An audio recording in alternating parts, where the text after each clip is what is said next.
Bob's example of drip irrigation. If you look at the 200 million farmers in India that make $1 a day working on up to 4 acres of land, they've not historically had access to inputs that they can afford. The old way has been charities give them inputs when they want to, often too late, whether it's seeds or fertilizers or larger irrigation systems. And the markets have missed them altogether. In the 60s, Israel created drip irrigation for large-scale commercial farms, but the farmers could never afford it. And so about 15 years ago, Amitabh Siddhanki from IDE India really started looking at innovating with this segment of the economy, people who had very low cash. It's one of the most risk-averse communities in the world, farmers, because they have everything to lose, and geographically dispersed. So no traditional investor would invest in what he was trying to do, and the nonprofits that were supporting him, the foundations and philanthropists that were supporting him, were quite uncomfortable with this idea that he was going to create a business that would sell an innovation to low-income farmers. And so what Acumen Fund does is what we call patient capital. It's this idea that because the markets alone will not solve problems of poverty, nor will traditional charity, that in the middle is this kind of innovation itself in terms of financing, which is patient capital that can afford, because it's philanthropically driven, can afford to invest in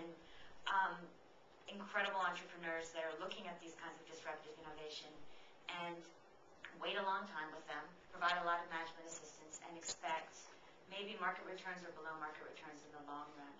And so Amitabh, after studying what was happening in Israel, had 3 principles because he was focused not on the technology, but what the farmers needed. The first was extreme affordability, that he knew that a farmer would not make an initial decision to buy a new technology unless he could see that he would be able to repay within less than a year, in many cases less after a single harvest.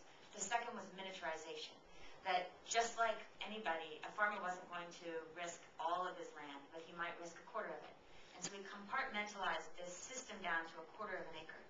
And the third was infinite and incremental expandability, so that after he bought his first quarter acre, he or she could then repay at the end of the year or the harvest by the second and the third and the fourth. And that innovation has now turned into sales to over 400,000 of the world's poorest farmers in the world. We were talking before about scale.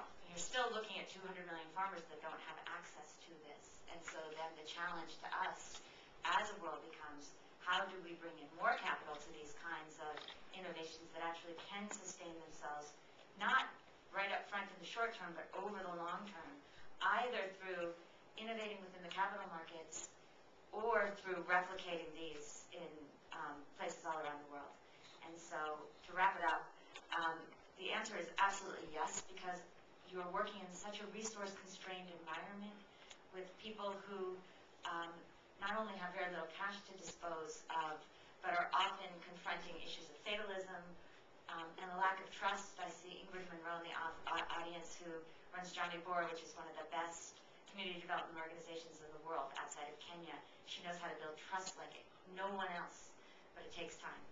And so a definitive yes. I appreciate that. So I realize I was a little